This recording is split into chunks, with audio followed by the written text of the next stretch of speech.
Bismillahirrahmanirrahim. Saya Selma Kumairo Astin dari kelompok 2. Di sini saya akan membahas mengenai pemikiran ekonomi Islam Abu Yusuf. Untuk yang pertama, biografi dari Abu Yusuf. Nama lengkap beliau adalah Abu Yusuf Yaqub bin Ibrahim bin Habib Al-Ansari. Beliau lahir di Kufah, Irak pada tahun 113 Hijriah atau 731 Masehi dan wafat di Baghdad pada tahun 182 Hijriah atau 798 Masehi. Beliau berasal dari suku Bujailah, yaitu salah satu suku di bangsa Arab. Keluarganya disebut Al-Ansori karena dari pihak ibu masih mempunyai hubungan dengan kaum Ansor. Sejak kecil, Abu Yusuf memiliki minat ilmiah yang tinggi, tetapi kelemahan ekonomi orang tuanya memaksa beliau untuk bekerja mencari nafkah. Abu Yusuf sangat giat belajar dan banyak meriwayatkan hadis sehingga banyak dari ahli hadis yang memujinya dalam hal periwayatan. Beliau sangat tertarik untuk mendalami ilmu fikih sehingga Abu Yusuf belajar fikih pada Ibnu Abi Layla dan kemudian kepada Imam Abu Hanifah, yaitu pendiri dari mazhab Hanafi. Karena kecerdasan beliau, Abu Hanifah berharap Abu Yusuf akan menggantikannya sebagai penyebar mazhab Hanafi setelah beliau wafat. Setelah Abu Hanifah wafat, maka Abu Yusuf menggantikan kedudukan gurunya pada perguruan Imam Abu Hanifah selama 16 tahun dan tidak berhubungan dengan kegiatan pemerintahan. Pada tahun 166 Hijriah atau 782 Masehi, beliau meninggalkan kota Kufah menuju Baghdad dikarenakan faktor kesulitan ekonomi. Di Baghdad, Abu Yusuf menemui Khalifah Abbasiyah yang pada saat itu Abbasiyah dipimpin oleh Khalifah Al-Mahdi, dan secara langsung Khalifah Al-Mahdi mengangkatnya sebagai hakim atau al-qadhi di Baghdad Timur. Jabatan hakim tersebut dipegang beliau sampai pada masa pemerintahan Khalifah Al-Hadi. Pada masa Khalifah Harun Ar-Rasyid pada tahun 170 Hijriah atau 786 Masehi sampai dengan 194 Hijriah atau 809 Masehi, jabatannya naik menjadi ketua para hakim atau hakim agung atau yang disebut dengan Qadhi Al-Qudah pertama Daulah Abbasiyah. Jabatan ketua para hakim ini belum pernah ada sejak masa Bani Umayyah pada abad ke-7 sampai pada masa Khalifah Al-Mahdi dari Daulah Abbasiyah pada abad ke-8. Jabatan ini dianggap sangat pantas diberikan kepada beliau karena selain ilmunya yang luas, kepribadiannya juga sangat disukai oleh Khalifah Harun Ar-Rasyid. Dalam mengadili suatu perkara, Abu Yusuf tidak membeda-bedakan apakah yang diadili tersebut dari kalangan istana maupun luar dari istana.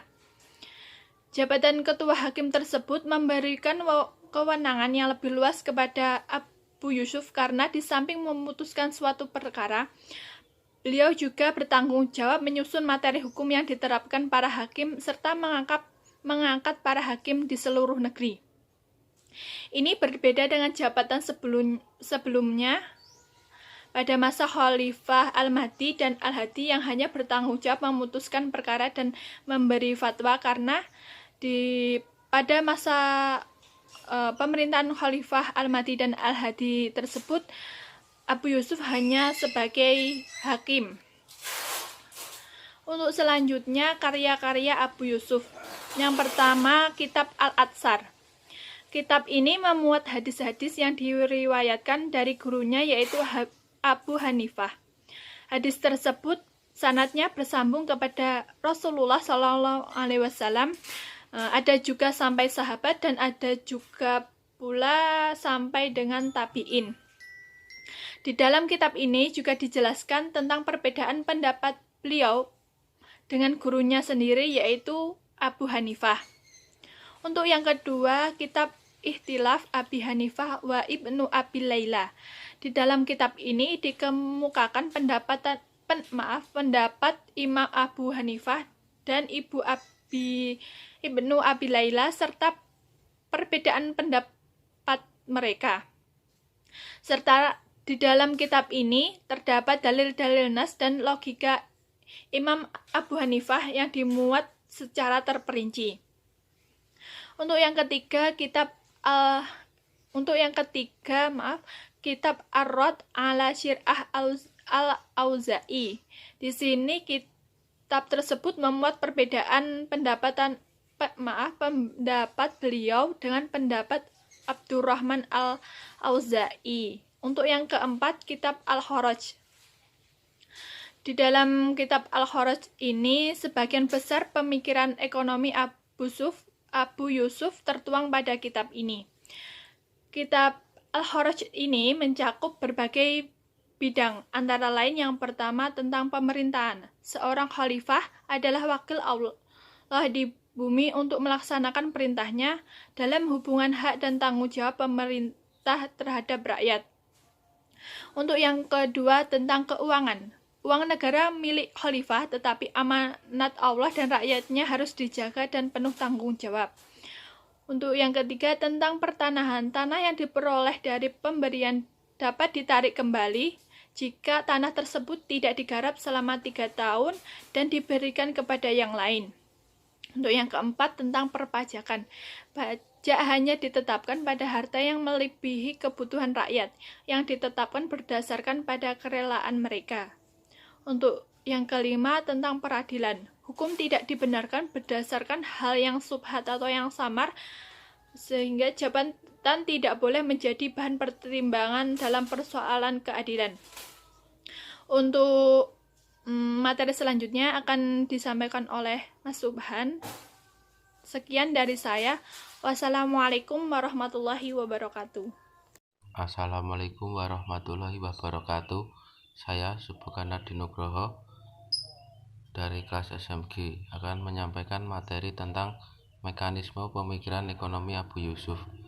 Yang pertama, menggantikan sistem wasifah dengan sistem muqasamah. Wasifah berarti bahwa sistem pemungutan yang ditentukan berdasarkan nilai tetap tanpa membedakan ukuran tingkat kemampuan wajib pajak atau mungkin dapat dibahaskan dengan pajak yang dipungut dengan ketentuan jumlah. Yang kedua, membangun fleksibilitas sosial. Problematika muslim dan non-muslim tidak lepas dari pembahasan Abu Yusuf, yaitu tentang kewajiban warga negara non-muslim untuk membayar pajak. Abu Yusuf memandang bahwa warga negara sama di hadapan hukum, sekalipun beragama non-Islam, serta pemahaman fleksibilitas yang dibangun Abu Yusuf juga terlihat dari sikapnya yang toleran pada non-muslim dan memberi izin melakukan transaksi. Yang ketiga, membangun sistem politik dan ekonomi transparan. Menurut Abu Yusuf, pembangunan sistem ekonomi dan politik mutlak dilaksanakan secara transparan karena asas transparan dalam ekonomi merupakan bagian yang paling penting guna mencapai perwujudan ekonomi yang adil dan manusiawi. Yang keempat, menciptakan sistem ekonomi yang otonom. Abu Yusuf menciptakan sistem ekonomi yang otonom tidak terikat dari intervensi pemerintah. Pemewujudannya tampak dalam pengaturan harga yang bertentangan dengan hukum supply dan demand, yaitu memberikan pandangannya tentang mekanisme pasar dan harga. Abu Yusuf menentang penguasa yang menetapkan harga. Argumennya didasarkan pada sunnah Rasul. Dalam hal ini, beliau mengutip hadis-hadis Rasulullah SAW, yang salah satu hadisnya menyatakan bahwa tinggi dan rendahnya kurang merupakan bagian dari keterkaitan dengan keberadaan Allah dan tidak bisa dimencampuri terlalu jauh bagian dari ketetapan tersebut. Riwayat Abdul Ar-Rahman bin Abi Laila dari Hikam bin Utaibah. Yusuf menyatakan bahwa hasil panen yang berlimpah bukan alasan untuk menurunkan harga panen dan sebaliknya. Kelangkaan tidak mengakibatkan harganya melambung. Namun di sisi lain, Abu Yusuf juga tidak menolak peranan permintaan dan penawaran dalam penentuan harga. Tapi kelihatannya Abu Yusuf ingin mengatakan bahwa pada kenyataannya harga tidak hanya bergantung pada kekuatan penawaran tetapi juga permintaan. Selanjutnya, sistem ekonomi Abu Yusuf. Sistem ekonomi yang dikehendaki oleh Abu Yusuf adalah suatu upaya untuk mencapai kemaslahatan umat. Kemaslahatan ini didasarkan pada Al-Quran, Al-Hadis maupun landasan lain-lainnya. Sekian pembawaan materi dari saya. Ada kurang lebihnya, saya memohon maaf. Akhiran, wassalamualaikum warahmatullahi wabarakatuh.